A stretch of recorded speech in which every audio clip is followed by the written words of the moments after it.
Good evening. We're starting tonight with a workshop discussing an item that's going to be on a first read on our agenda tonight. We're going to discuss the increased compensation for substitute teachers. We have Barb started from our Human Resource Department to lead us today. Thank you, Barb. Sure. So there was some materials attached to the board agenda, which I have some copies here, and then I also have some additional data which we're going to talk about as we go, so I'll hand that out. I'm not sure that I have enough. I think I brought 12 copies, so we can make some more to get out to people as well. So we're going to be talking about our substitute teacher pay rates. Nope, I have no PowerPoint. This is the stuff that was attached already. The original stuff. Does anybody need what's attached? There's nothing attached? Just the memo? All of them, is that? Yeah.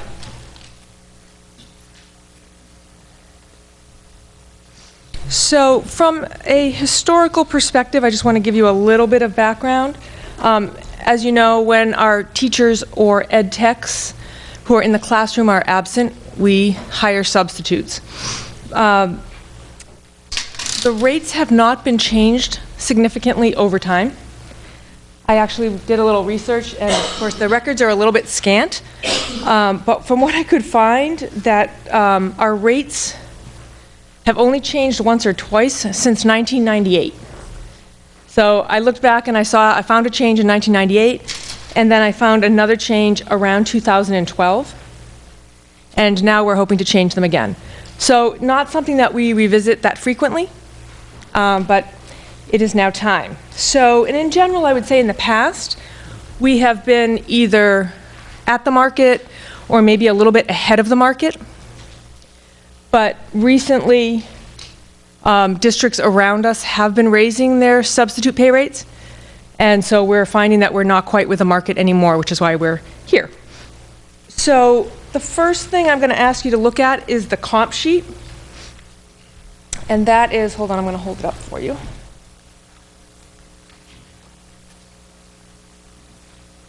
Looks like this.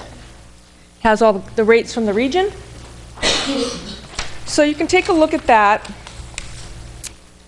and you can see that right now Portland pays 3 different rates depending on how many college credits you have.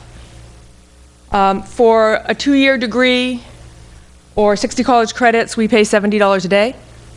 If you have a 4-year degree or a bachelor's, we pay $85 a day. And for people who have a Maine teacher certification, we pay $100 a day. So if you look at that lowest rate column, you can see that we are pretty much below everybody else. And if you look at the 4-year degree column, we're either at or below everybody but, I believe, Westbrook. So we're no longer a market leader, and we're actually lagging behind everybody else. No, I'm actually happy to take questions as you go. What's the ratio of our substitutes, 2-year versus 4-year versus certified teacher? I don't have it in front of me specifically, and I can get that, but you'll see when we look at some other data, I've done some cuts at each of the levels to see what it would take to raise the rate, so you can see the numbers. Okay, I was just wondering if the majority of our substitutes have 2-year degrees, or if the majority have 4-year degrees. Most are at 85, at the $85 rate. Okay, thank you. Yep. Question. When you say about 85 a day, it doesn't mean then they have a specific hours. It's just a day. They can do any hours, but the rate's gonna just stay the same. They're working the school day, so the student day is when they're working. Depending on what school they're in, it could vary for the start and end time. Okay. But in general, it's a 6.5-hour day. All right. Thank you.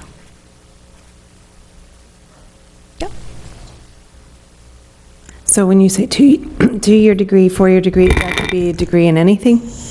Okay, not Correct, just a bachelor's education. Does not matter. For a daily sub. If you're in a long-term position, we're obviously looking for a certification of some sort, but that's a very different situation, and the pay rate is actually different for that as well. So if you look over in the long-term sub line, you'll see that those rates are quite a bit higher.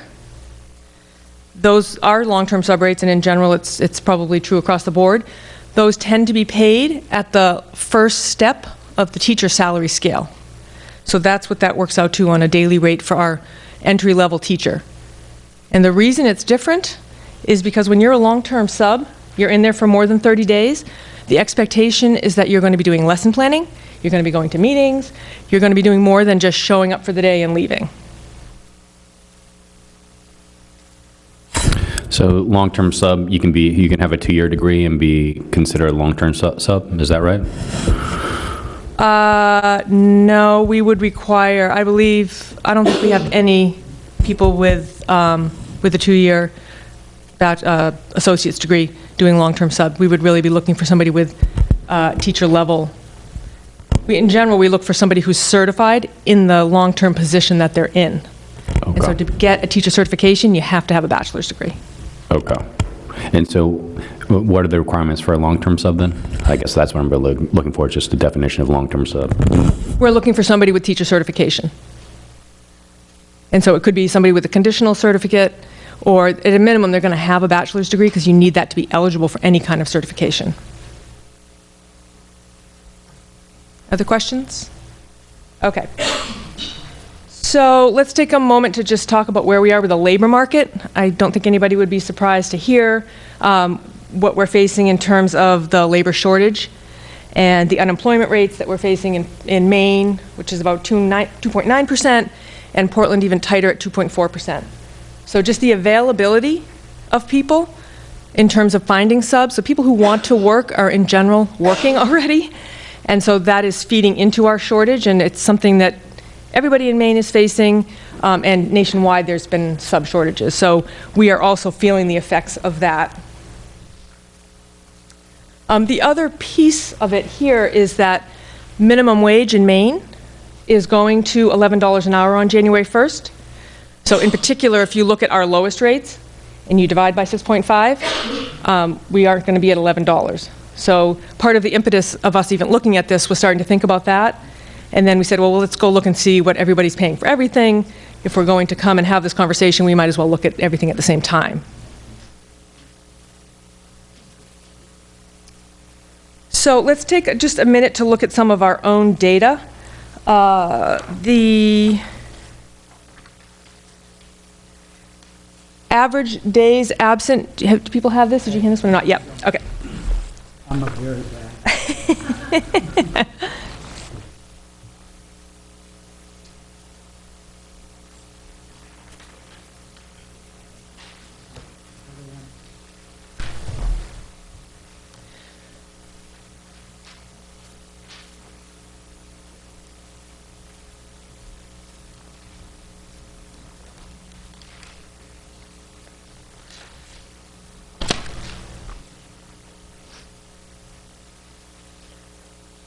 So the one benefit of our current subsystem, which we moved to maybe 2 or 3 years ago, so we have an online subsystem, which is super convenient. When I first started in the district, we had a secretary at East End School who got up at about 4 o'clock every morning to call subs for the day. And literally, she sat in the office for 2 hours and called substitutes.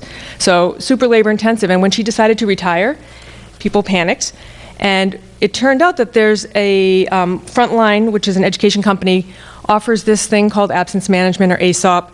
It's used across the nation, and a lot of our local peers also use it. So people get signed up, get onto the system, and it calls people on their mobile phone. People can also log in. So it's this automated system. So of course it's made everybody's life a lot easier. Substitutes can decide what days they want to work, what buildings they want to work in. Teachers can put in preferences for subs, so it's this really great system. And another benefit is that we get to capture national data as well as our own to look at. And so this first thing that you're looking at here, which says absence metrics, average days absent, I think is an interesting statistics to look at. Our absences are in general below national absences. If we were to look at how many people we have absent on a daily basis, we're always thinking like, wow, it seems like a huge number. So interesting to know that we are below. And again, the first page there you're looking at is 16-17. The second page you're looking at is 17-18. And then the third page is just the beginning of this year.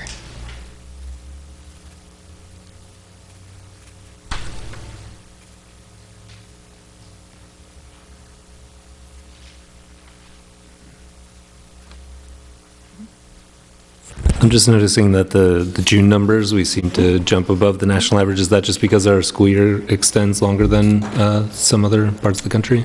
It's a good question. I wouldn't have thought that. We know that we have high absences in June, and actually, Superintendent and I were looking at this today and saying, we always think of June as being a really difficult month because we have so many absences, and it's actually less than May. So we also thought that that was just an interesting thing. I don't know. We tend to see a lot of use of personal days, people trying to use up their personal days in June. I'm not sure that our year is longer than others. Would you say that? Probably. A little bit? Like if you look at the national data. Yeah, maybe. Most people try to do that. Mm. So we have too much snow. We call too many snow. All right, so that's one piece of data. The other piece that you're looking at, excuse me, is the average fill rate report that I pulled for a couple of years, and it's a little bit hard to read. But what you're looking at there, again, it starts in October of 2017. I just took some snapshots. That's the one that looks like this. It has a bunch of lines across it.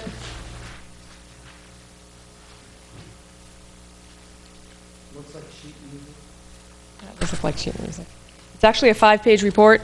The reason I wanted to share this with you is this is fill rates. So you can see that the blue line, which is us, is pretty consistently below the national average for fill rates, which is just confirmation that we struggle to have our substitute positions filled on a daily basis, and in general we're either at or below the national average for fill.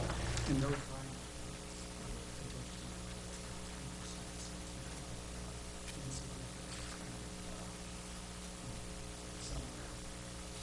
No, and right, so it's the fill rate, for instance, it's at the 70 line, which means 70% filled, which means you have 30% unfilled.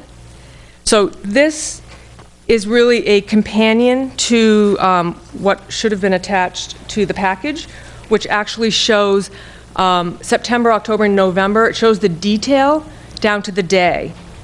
And did you hand those out? That got handed out. Okay. So I'll show you what it looks like. It looks like one of these. Sorry, I know there's a lot of data. And if you look at one, I happen to be looking at September. It shows you the days of the month. It shows the total absences, whether a sub was needed or not. If you look at just one particular date, it'll say fill not needed, fill needed, number filled, number unfilled. And so you can see for each day what the unfilled looks like. And certain days of the week and certain days of the month tend to be higher than others. So, I look at this with some frequency to kind of get a sense of what's going on as we try to build up our sub pool. It's obviously concerning. And so the average unfilled for the month of September was 11 on any given day. It was 13 in October and 11 again in November. So the other piece of this, which is, it's difficult to get people to do subbing right now, is the impact that it has on our teachers and our ed techs in the buildings, right? So on a daily basis, on a continuous basis, when you are pulling ed techs to sub for teachers or combining classrooms or trying to figure out how to make it work, it's obviously not great for students and pretty stressful on the staff in the building.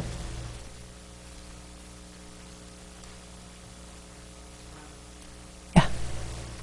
Just curious, when you say that, when we're looking at the filled and unfilled, so if we have X absence at one particular school and we don't have, what is it? I know that the principals sometimes, I know, have stepped in and other, what do? We can't close school. No, we often pull ed techs who can sub for a day. We pay them an additional amount of money, but then of course if they're one-on-one with the student, we're trying to do the juggle of who can then manage that. I know, for instance, we have an ed tech who's in the library, and anecdotally, I heard that person has been in the library very few days this year because and that person also has a teacher certification, so it's being constantly pulled to sub. So I think there's all different strategies in buildings to try to make it work.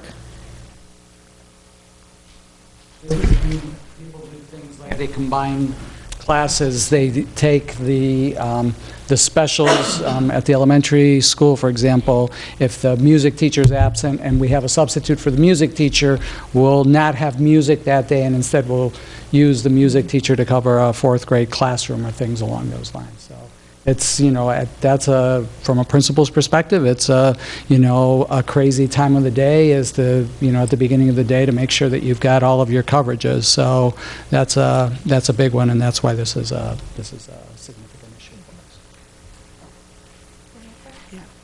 us. You just answered my questions. Yes, thank you.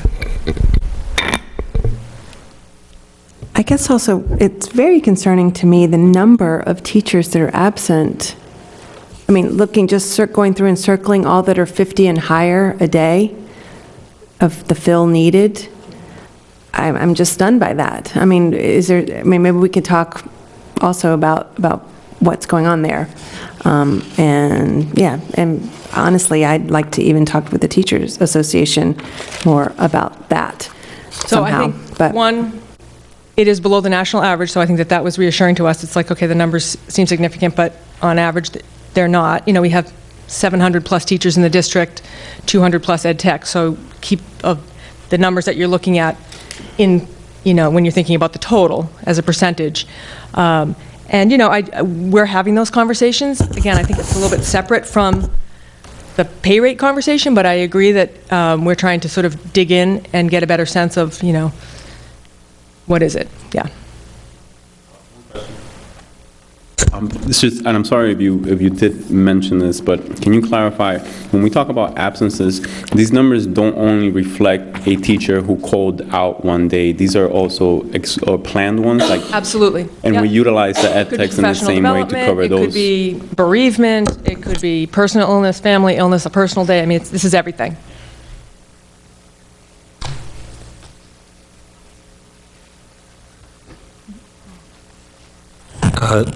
I'd be interested to hear from our student reps what their experience has been with substitutes, with not having substitutes at times, what the experience is like when substitutes are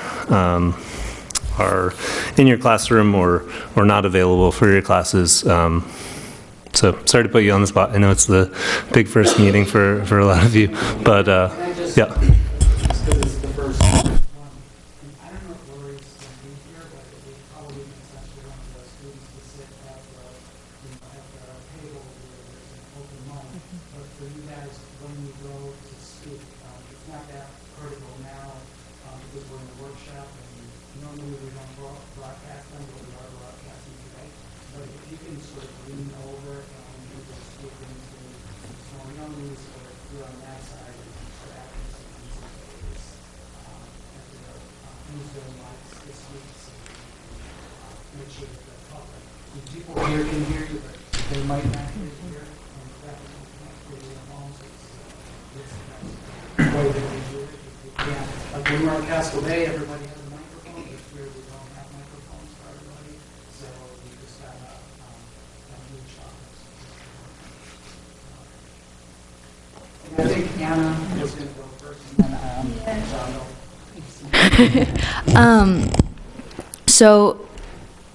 I guess I'll use my experience from PATHS. Actually, most recently, I'm in the music class, and we've had our teacher out for various personal reasons, and we've had, in one experience specifically, there was a substitute who came in, and with music, it's a certain type of thing. Like if you don't have someone who can teach music, you don't learn music theory or anything. So he just kind of, sat at the desk, and it was kind of like a free-for-all in a place where we were supposed to be, doing things, and we had what would typically be an organized schedule. And so I think one thing is, if teachers don't happen to leave, instructions, then with substitutes, it's hard to get things done if they don't know what's going on in the class either. So that's a personal experience. I don't know if that's exactly what you were looking for, but I think, and then sometimes you get substitutes who, know what's going on and are aware of at least the subject. And so I think, I'm not going to give like an opinion on substitute teachers or anything, but I think that in certain circumstances, it's beneficial, and others, it can be hard to have substitutes who aren't aware of the class that they're teaching for. Thank you.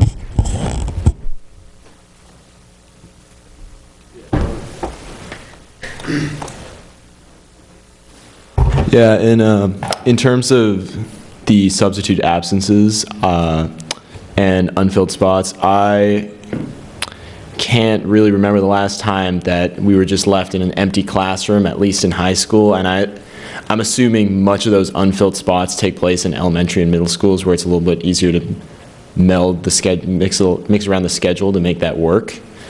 But I think the experiences that Anna was talking about, those are pretty common. I think a lot of times, especially in higher level classes, you'll get a sub that's really just monitoring the room.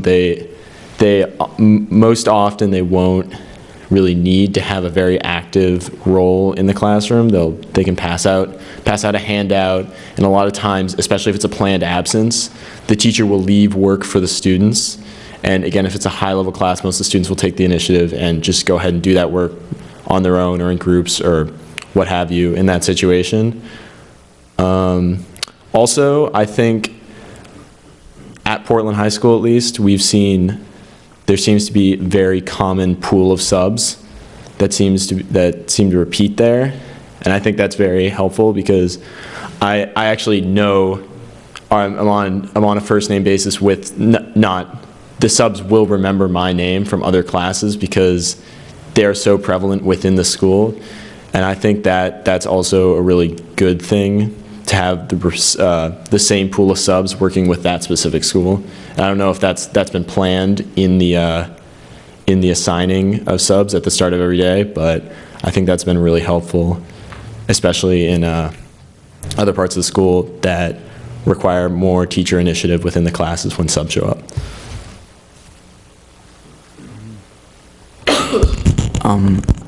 Well, a personal experience I had was at the beginning of the year. I did not have a teacher in one of my classes for 3 weeks, so we had a sub for all those 3 weeks, but a good chunk of the time there was no sub and we were just in the classroom, and it was just treated as a study hall and no work got done. So when the teacher actually showed up, we had to like cram everything into the last few weeks of the class because it was only a quarter class. So I just feel like if subs, like if they're not given clear directions or like there's no teacher there, then no work gets done at all.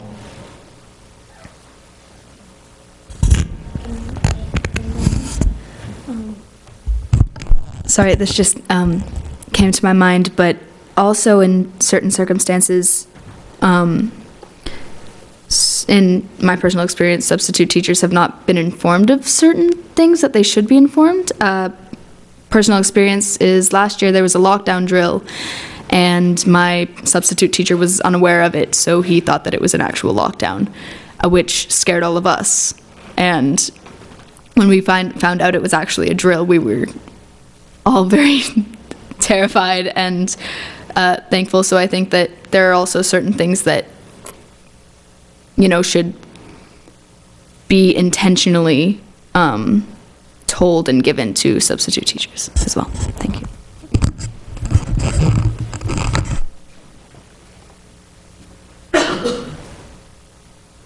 Firstly, I would like to say that the system where, like, they both pointed it out that we have like a common pool of subs that we always see regularly, but I feel as if there's like silos of information between the teacher that's absent and the sub and the teachers that are present as well, because most of the time when we have subs, it tends to be like have this connotation that it's going to be like a free block, that you're not going to get any work done, because obviously when the sub is there, the sub does not know firstly, the students that are there, the sub it doesn't receive information clearly because they'll just be given worksheets or handouts that they'll need to give to the students, and the students, even if those worksheets would be due, the students would just be like, well, the sub didn't give the right information. We didn't hear it this way. We didn't hear it that way. So silos of information cause the subs themselves to basically be inefficient. They're like just there to monitor the class, and I feel as if there should be a way in which that teachers and subs are able to communicate, especially when it comes to curriculum-wise, where we have work that is going to be done in the class that the sub knows what to do, and it doesn't feel as if like when our teacher's gone, then we cannot have school. It should feel as if every day of school should be there, whether the teacher's there or the teacher's not there. And we need to like find a way to break those kind of silos of information between the teachers and the subs. Not like just leaving an email and saying, oh, you have to give them this worksheet and tell them to do this and do this and do that. The role of a teacher in a class is so very important that even when the sub comes in, you can even see that we need our teachers. So it's very like frightening to see numbers of the amount of teachers that are getting absent and the amount of classes that are not filled and the amount of days that, especially us here in Maine, where we have snow days that affect our time in school. So it is like very, very, very important that we make sure that information be passed to subs and teachers, be as close as like me and him right now. I would tell him this is how you do it, and also like have like some sort of way that we would have subs like at standby, like at any moment, at any time, where they would just fill in and there wouldn't be any kind of problems. So, onto my life, just I get 1 day of my teacher was absent. So, when I get that experience with the sub, so it's like for me, the teacher builds like a relation between student and teacher. You know, that relationship sometimes he make happen with the sub because he's new in the class. So I think for me it's the same, but just the point is the trust. You know, every day when you study with your teacher, we have some like confidence, but with the subs you have some distance, what you can talk, what you cannot talk. So that is a problem. I think maybe if like the teacher is in the class, he give a lesson, and the sub stay maybe beyond the class, he follow how the teacher can like give the lesson, and he can improve that and monitor a class. I think that's the experience. Thank you. Just to add on to that, I'm wondering if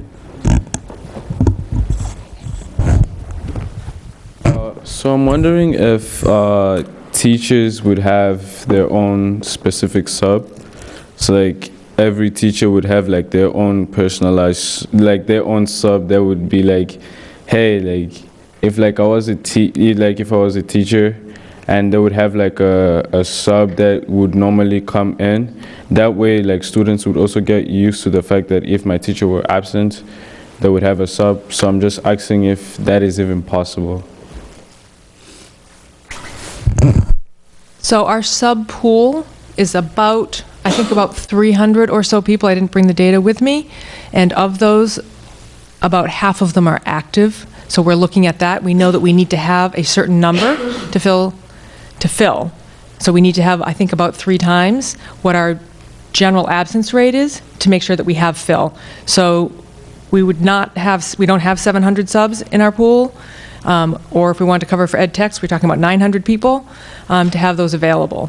So that, I mean, it's part of it is just the labor market. There aren't that many people in the market who want to do this job, who are just waiting to pick up that work. It's a great idea, though. That's true. So the downside of this online system is that Falmouth uses it, other districts locally use it. So if I'm a sub and I get up in the morning and I see that I could pick the district I want to work in and the class and the building I want to work in. So I do think that subs have preferences, and teachers have preferences, so that is why you see a lot of the same subs, someone loves Portland High School, and they're there, anytime there's an opening for a particular teacher or just to be in the building. So we do see that a lot. We have people who have, retired teachers who want to continue to sub, very common. The system also allows teachers to attach lesson plans and notes in the system. Again, I haven't looked to see how actively that's used, but that would be the perfect place to deliver that information to the sub so that they have it at their fingertips when they show up in the classroom. And I do think that when subs show up, neighboring teachers come in to provide support and sort of help along. But I think that you've made some very good points about the importance of that and getting people acclimated to the building and knowing what they need to be doing.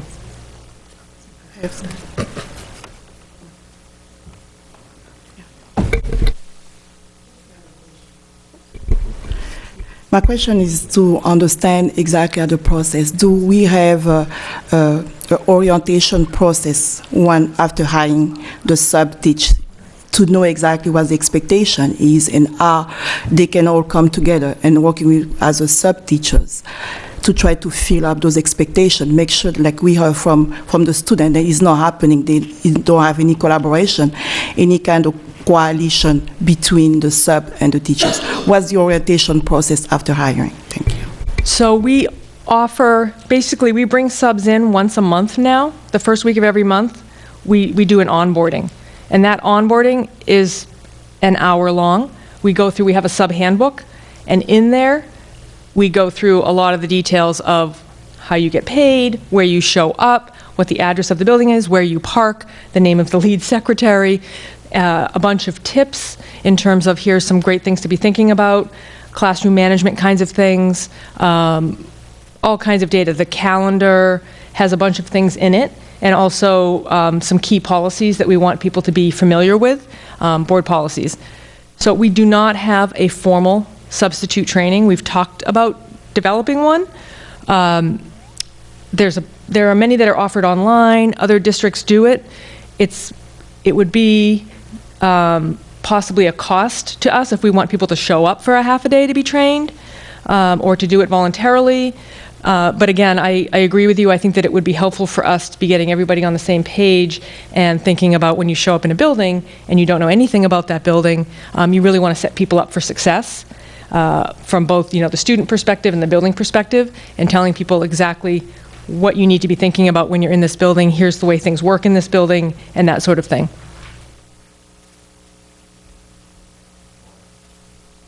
Through the system, do we have access to the fill rate for, neighboring school districts, or if not neighboring, perhaps just regional, like Maine, New England? I could look and see. I don't know whether they would share something that was smaller than national. I could ask. I know that, all I have is national and ours when I click on the data section, but I can ask and see if they'll give us something more regional. Let's just be clear that, that all of our neighboring districts are struggling with this issue.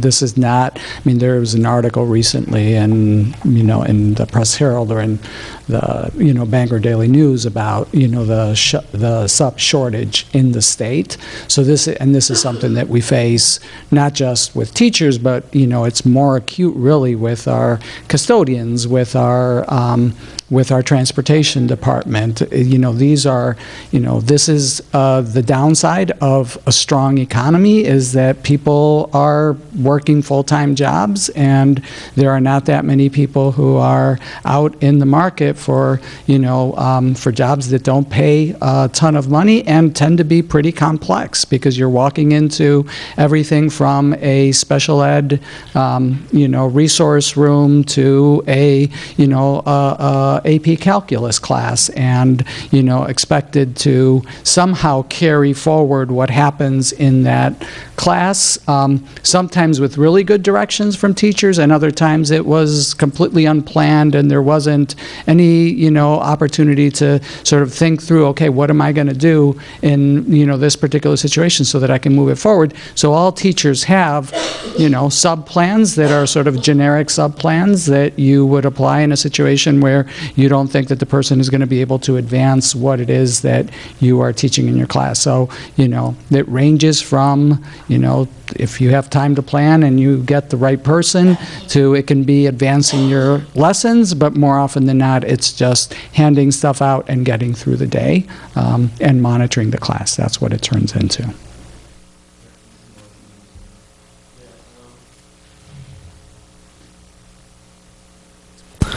I had assumed earlier when I was talking about substitutes at Portland that most of the unfilled spots were occurring at middle and elementary schools. Would that be correct, or is it pretty spread out? So I don't have the building data with me. I could easily look. I do think it's equally spread out. I think it's probably transparent to you because the principal has organized something to make it so that the classroom is not empty. Exactly, yeah, and we would move to like a study hall for another teacher or something like that. Yep. Yeah. Thank you. I was just curious, are we looking just at teachers, or is this, well, you mentioned transportation, do we have substitutes that are called just for driving the buses, or is that a whole separate thing? I mean, not the numbers here. They're not in the numbers that you're Okay. seeing here, but we do have a lot of temp for transportation folks. And then, are there any other categories like transportation that were sort of a separate, because you mentioned special ed, you mentioned adult, you didn't mention adult ed, but I'm just wondering, are there certain categories that would not be reflected here in the numbers? So custodial and food service would also have a separate subs if, pool. exactly, separate Okay. pool. Yep. All right, thank you. Other questions? Sorry, I guess it's not a question, but just as the students were talking, it was bringing me back to a lot of the discussions we had in the curriculum committee over the past year around investing in more resources around shared curriculum, and I'm wondering if, this is getting a little off topic to the pay issue, but just trying to make the most of a day of a class session with a substitute. I'm wondering if having more sort of structured and organized and shared curriculum among teachers would help to make a sub's time in the classroom more beneficial for everyone.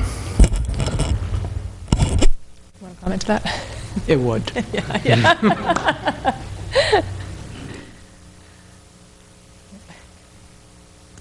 Can board members be substitute teachers? Sarah says no, and I'm saying Sarah said ask Bruce, but I'm just curious because I've never seen it actually in policy. We've just said it, but I've never seen it actually officially written anywhere. I don't think Just that board curious. members can be employees, right? And so, and I That's assume if we're written in where? Conflict of interest policy. I'm just curious because I can find it for you. Because I might be substituting Westbrook then. You won't get paid as much.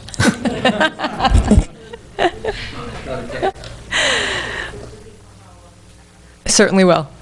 All right, so I know we only have about 10 minutes. So I want to move to actually what the proposal is. So you should have this page. So what you're seeing on the top, what I did is I pulled the last 2 years of some data to see what was out there. So that top section shows you the current rates, and it shows the total number of sub-days. So to Sarah, I think it was your question earlier, you can see that the number of days at the bachelor degree level are higher than the other ones there. And then the cost associated with that is in the far right column. And so the proposal is to bring that $70 rate up to $85, and to bring our $85 rate to $90, and to not touch our $100 rate because it's already above everybody else. Would leave the $100 for a certified teacher. Correct. We leave that in place. And the $125 for a nurse. Correct. Okay. Yeah. And so what we've shown here. Oh, sorry.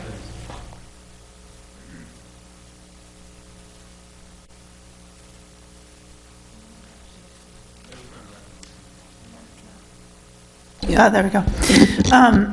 So it seems like if the bulk of the subs have bachelor's degree or teacher certificates, And the proposal here is to raise, the crux of the proposal is to raise a bachelor's degree daily pay from $85 to $90. Is that $5 really going to make a difference in this type of a labor market?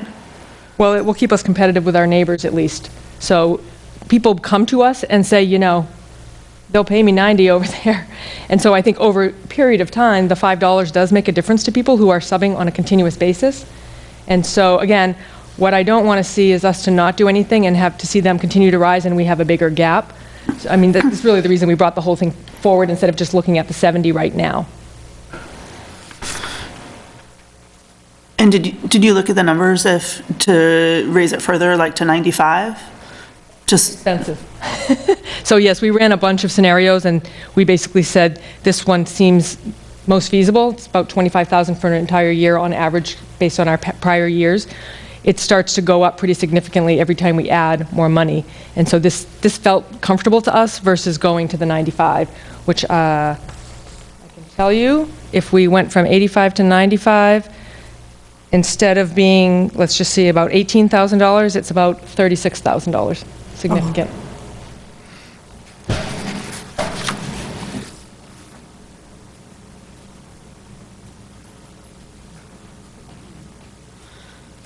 So I'll just keep going. So, and so then we, because we can then get essentially leveled with other districts, you feel confident that this is going to make a meaningful difference, given, again, given how tight the labor market is? So I'm just wondering, like, is one strategy. I agree catching up, but I'm wondering, like, you know, is this really going to make any impact? Well, I was trying to do something that felt doable for you. I mean, we'd love to go to 95, but I think that that's, you know, it's a big ask. It's potentially a lot of money. Yes, we would love to be the market leaders. I think that people do want to work in Portland, but often people could choose to go, you know, it might be a little easier to go to Falmouth. It's not as complicated in terms of some of the buildings and some of the, you know, the demographics and things that people are facing. I don't think that this is going to solve things just because of the labor market. This is like one thing out of many. You know, we're working to build our pools, we're trying to do different things and get creative, but certainly I don't want to be lagging in the money. So I don't know, what do other people think about that? I would agree with Ms. Bigdor. I don't think that this will motivate someone who is not currently subbing to sub, because I don't think it's enough of an incentive to bring them into that particular job. It's a tight labor market, and the other piece we haven't talked about is a lot of that labor market is my age. It's retired folks. And so, you know, they're going to look at this and go, cashier at LL Bean, benefits, I get, you know, discount, this, that, and the other thing. I go in, I do it, it's easy, and it's cheerful and happy. It feels like a positive experience. People have smiled at me during the day. And I make just as much, if not more. And so I don't think it will bring us any new people. I think one of the things we have to deal with as a board is what is the educational loss for particularly having unfilled positions. And I also want to say that just because a position does not need to be filled, that might be up for debate. Sometimes positions, you know, if we have a position that is normally filled, I'm not sure that there's any position I would want to say it doesn't need to be filled if that person's absent. Something is not going to happen, and particularly if they're working with our students, that's something in front of students that are not going to happen. And they, you know, we have students who really need every single day of education we can provide with someone who can actually move it forward, not just hand out worksheets or show a video or kind of keep things under control. So while 36,000 is a lot more, that's actually a drop in a bucket if we're talking about, you know, we want to talk about what's going to move our educational achievement forward.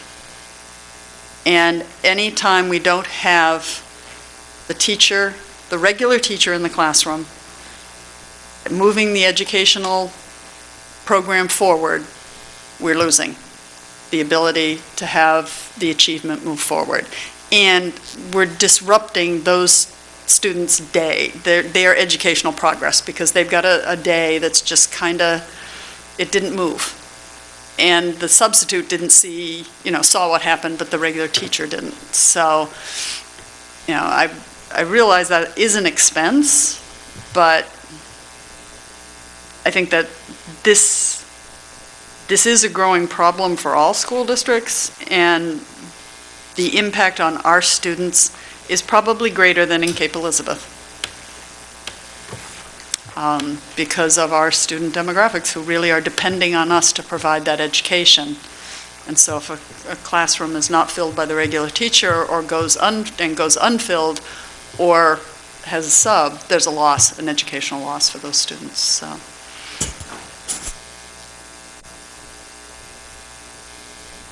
I tend to agree. Looking down the list here and seeing that Lewiston, for example, they pay their four-year degree substitutes $100, as well as their certified teachers $100. But they have similar demographics to us in their schools, and the idea of being sort of considered a leader in the pay range in our with our neighboring towns, I don't mind that at all, considering that. Again, we again have obviously quite a lot of need, and right now I'd love to make sure we are filling those gaps because, like I said in the beginning, I'm very surprised by those numbers. Even though we do have 700, it's still a lot out absent each day. So I'd like to, and I appreciate you, Barb. You mentioned about this is only one piece of the pie or puzzle to figure out. I really love the idea to find out more of reasons, again, why specifically, and make sure that that there's something we're missing there on that, and I'm sure you'll be taking care of that well too. But I'm of the opinion $36,000 would be worth it to just be more of an attractive to those that might be considering it. Thank you. Plus the 5. Right, so the 70 to 85 is about $5,000 or $6,000 if you look at the 60 credit change, and then the bachelor's degree change would be about 35 or 36,000. So it's added those together on an annual basis. And again, this is average based on historic use. That's the lower rate. Oh, I'm sorry, about $5,000, between $5,000 and $6,000. Yep, if you look, it's at the bottom of this other sheet where it says the additional cost. And so the change from 80 to 95 would be somewhere between 35 and 37.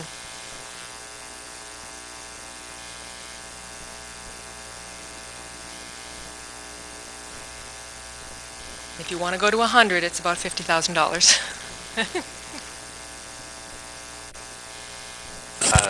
A couple of words that Ms. Davis said just stuck in my head. She said something about a positive experience for the substitute, and I'm wondering if that's another angle of attack at this problem is, I don't know, I don't have any solutions for that, but somehow a welcoming party when they show up at the building.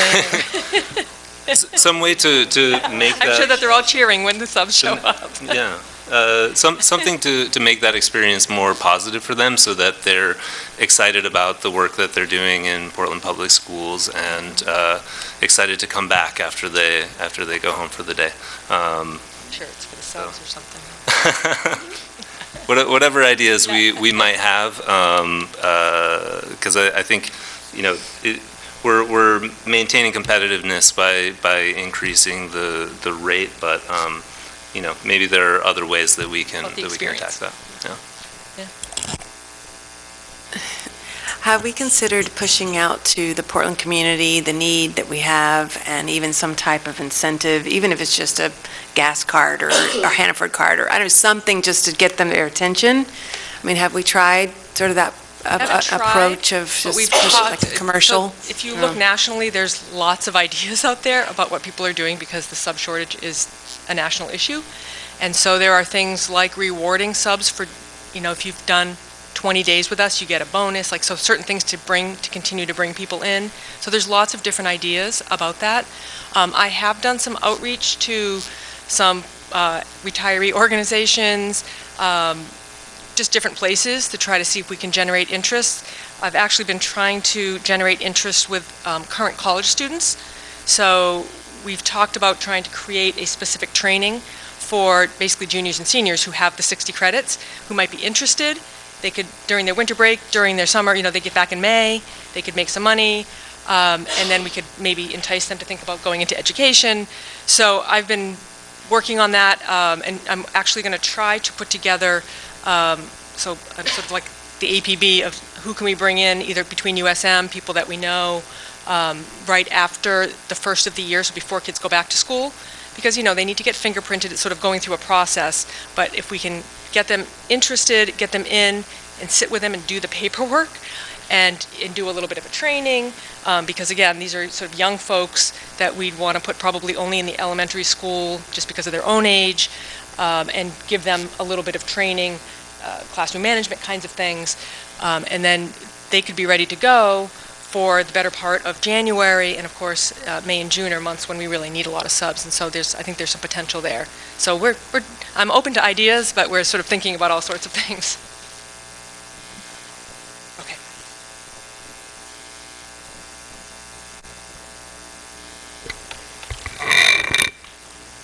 I just have a little concern about the absentees or the teachers here, because of the specific program that we have, like the special ed students, the English learner students. Those are the students who really, and we need to be focused on the achievement gap. So when you look at those sub-teachers, then we try to fill up all those kind of space. Try to imagine the day that in those classes they really need to have one specific teacher, because to try to move their learning process a little forward. So you have as a strategy, because I can see that adult education, they just open up now the university academy to try to attract some of the teachers, new minors coming with a teaching background, how they can come and be more involved to the teaching program. So how did you see that? How we can use them as a sub-teachers to working on those specific classes when we really need them? Are you thinking about it? Because when you look at the rate, how can we attract those teachers to be able to come as a sub-teachers and try to fill up those empty spaces? I was at Adult Ed this afternoon, so they had one of their info sessions for that program. And so I think there's lots of potential, again, from Teach Portland, which is our summer program. My biggest concern is when we look at that pool of folks is to make sure that they're successful. So I don't want to bring somebody in who doesn't have strong enough language skills or other skills and drop them into a building in a classroom, because I think that is a recipe for disaster, versus making sure that they have what they need, which is the point of the program at Adult Ed, to bring them through some training to really look at how we do things in America, all of that, making sure that their language is at the level that's going to be appropriate to be successful. But yes, I've talked to lots of people. We talk to FedCap. We look at other places where there are people looking for work. And this is sort of a great way when you're looking for another job to fill in a day here, a day there, and that sort of thing. So yes, and I think it's a great pool of people. We are hoping that those folks will become our future teachers. Can I just... Yeah, I just want to go a little, because when you mentioned about them to have more training, but when I just heard a student mention about the sub-teacher, they just hang up paper and then they just don't get it too much involved. So how much training you need so people who really have a language, because adult education, when they do their assessment, I think they go with the language acquisition as a teachers. So I think that's why we need to try to work a little more deeper to see how we can use them more efficiently, so we can try to cover those areas. Because if they just have a sub-teacher in a class hanging just paperwork from what they're supposed to do, I mean, those teachers also, then we just try to leave behind, and they can come forward to try to help and fill up the space. So we really need to start paying a little more attention to that.